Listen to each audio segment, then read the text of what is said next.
Right now at 6 on the Fox 61 Morning News, Waterbury's water superintendent in court yesterday. We're going to get you the latest on this ongoing case. Fox 61's Joe Monty is going to get us up to speed in just a few minutes.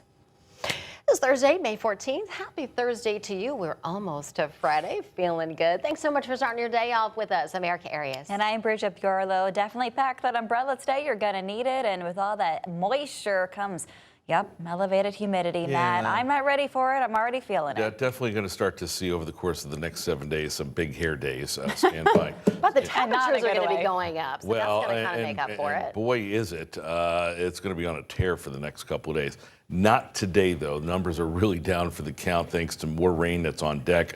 Temperatures, as a matter of fact, in terms of the 7-day, hitting a low point. Big warm-up, though, on tap. We'll talk about that in detail coming up. Here's the radar in review. Last couple of hours, seeing some steadier than the rest rain. Actually, let me move that over just a little bit, and you'll see that. Well, come on. There you go.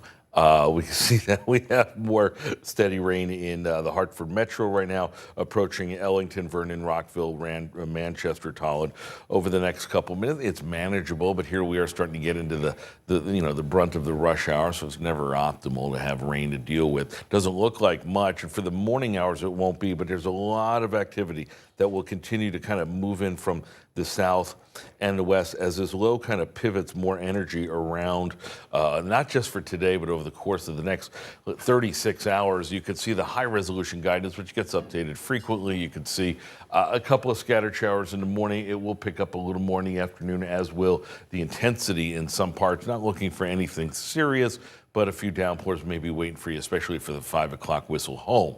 Now, this will continue into the overnight hours into tomorrow. It's still dreary. It's still cold, but there are improvements coming.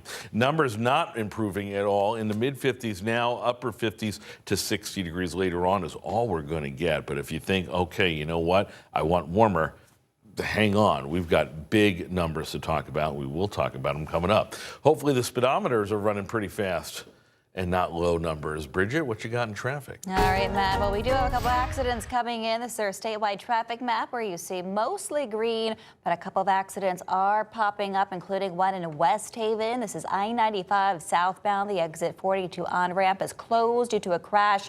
That came in around 30 minutes ago. That is still active. Another one that happened at around 1 this morning. A car hit a pole in Griswold along Route 201, and it closed Edmond Road. So that area closed again in both directions as crews try to clear that scene and bring the pole back up sturdy. And West Haven again, I-95 south is impacted. Let's push ahead and take a look at Hartford.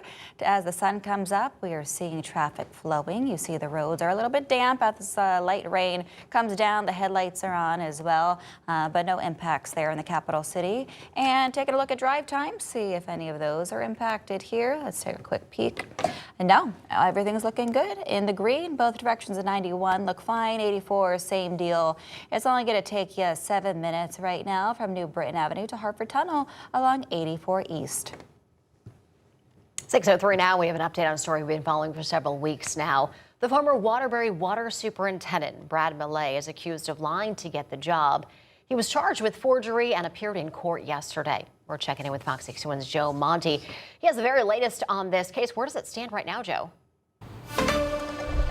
Good morning, Erica. Right now, Millay is willing to plead guilty to charges if he's accepted into a accelerated rehabilitation program. And previously, you may recall, Millay was arrested and charged because he was accused of lying about his qualifications and his education to get the water superintendent position in Waterbury, and before that, the assistant water superintendent position.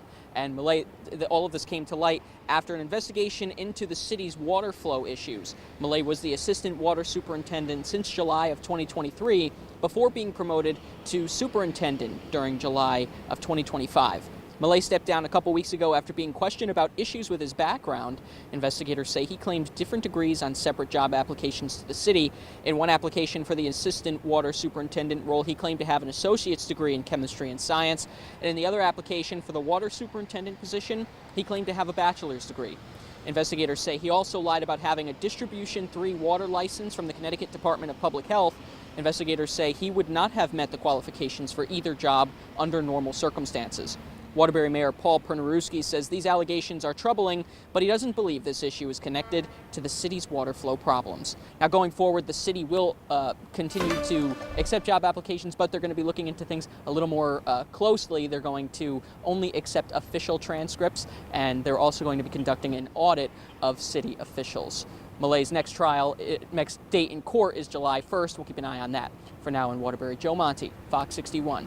All right, Joe, thanks for staying on that story for us. And we are staying with court news now. The trial to decide if Connecticut Department of Children and Families was negligent and how it handled the case involving a 7-month-old boy from 2015. That wrapped up in court yesterday. Aiden Moreno was killed in 2015 after his father threw him off the Aragoni Bridge. Yesterday, attorneys from both sides gave their closing arguments. Fox 61's Alicia Hercules has more on what the attorneys had to say. The attorney representing Aiden Moreno's estate said DCF should have done more to protect Aiden and placed him in temporary custody. But the assistant attorney general has a different argument. There has to be a sufficient evidentiary basis to do it, and it wasn't here. Assistant Attorney General John Tucker argued that at the time of the incident, DCF had no reason to take temporary custody of Aiden. Throughout the trial, several DCF workers testified that they were aware of the abuse allegations and threats made by Tony Moreno to both his son Aiden and his mother, Adrian Oyola. However, Tucker told the judge that this did not mean Aiden was in imminent danger. There was a stale, more than 4-month-old threat. There was low-level domestic violence. None of that qualified for either 96-hour hold or an order of temporary custody. Keith McCabe, who is representing Aiden's estate, said in his closing argument that there was more than enough evidence for DCF to do so. So despite the fact that DCF recognized this was a domestic violence situation, they never conducted that safety assessment.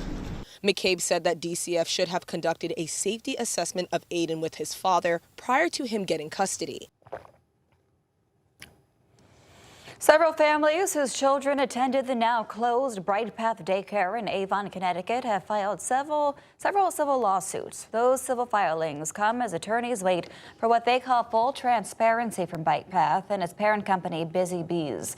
They say they want to know what the daycare knew, when it knew it, and whether proper safeguards were in place to protect kids and their care.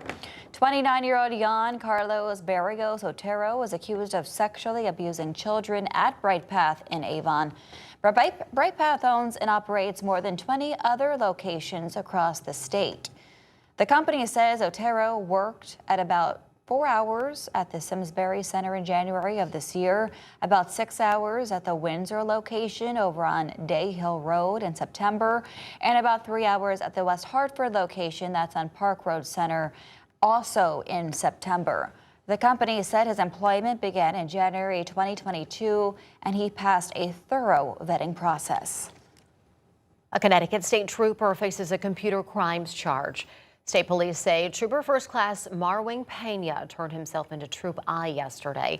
He's facing a charge of third-degree computer crimes. Pena is out on bond. He was placed on administrative leave and his police powers were suspended immediately. Pena has been with the state police since 2018 and was most recently assigned to Troop H in Hartford. One person was hurt in a stabbing in New Haven, and police were called to the area of Shelton Avenue and Munson Street Tuesday night. When they got there, they found a 46-year-old man with stab wounds. Investigators say his injuries were non-life-threatening. Police were still working to determine what led up to the violence. A business owner in Windsor is searching for answers after their storefront was shot up in the middle of the night. Police say that 3 masked men fired shots at Run It Up Boutique in the middle of the night. Now, thankfully, no one was hurt. The owner of the building says that he didn't know anything had happened until his daughter discovered the windows riddled with bullet holes the next morning. He says he doesn't understand why something like this would happen to their store. Nothing usually happens out here. I've been out here 11, 12 years, and nothing like this I have seen at all. So this is something new to us. We want to put an end to it, and hopefully the criminals get caught soon as possible. Windsor police say they are continuing to review surveillance video. The investigation is ongoing.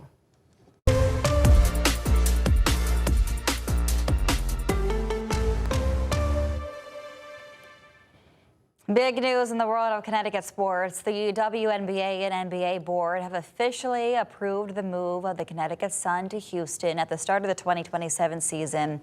And for more on this, we send it over to Fox 61's Stefan Reels. He has a closer look at the deal and the future of the Sun. Stefan, a lot of people in Connecticut, including the governor, Ned Lamont, have tried to stop this deal from happening, try to keep the Sun in the state.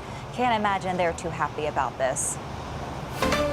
Yeah, we had seen a lot of interest to keep them in the state. We had Hartford Mayor Arun Arulampalam try to have them relocate to the People's Bank Arena. We also had federal lawmakers introduce an act to try and keep them from relocating. But unfortunately for them, the Connecticut Sun's reign for more than 20 years in the Nutmeg State will come to an end after this season wraps up. So let's talk about the deal that went down. It was approved Wednesday by the Board of Governors. Like you said, it is valued for the sale and relocation at $300 million, according to the Associated Press. Now, the Sun will stay in Connecticut for the rest, of the 2026 season. Most of the games will still happen at the Mohegan Sun Arena. The last game there will be against the Toronto Temple on September 24th. There will still be two in Hartford at the People's Bank Arena. Those will be on May 20th and July 2nd, and a game will take place at TD Garden on August 18th. They've sold out that arena the past 2 years for this game.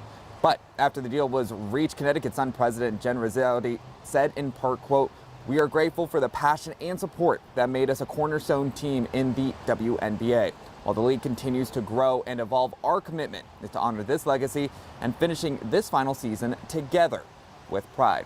And according to the AP, this move to Houston will actually revive the WNBA team there, the Houston Comets. That was around from 1997 to 2008. That was also the team to win the first 4 WNBA championships. But again, the last Connecticut Sun game here in Connecticut will be on September 24th. In Hartford, Stefan Reels, Fox 61. All right, Stefan, thanks for the update. Still to come here on the Fox 61 Morning News, Connecticut dairy farmers could soon see some relief as Governor Ned Lamont announces a multi-million-dollar aid plan aimed at helping struggling family farms stay afloat. We'll get you the details next. And TikTok is expanding into travel booking, now letting users reserve hotels, attractions, and trips directly through the app. With just a few clicks, we'll show you how it works coming up. Stay with us. You're watching the Fox 61 Morning News.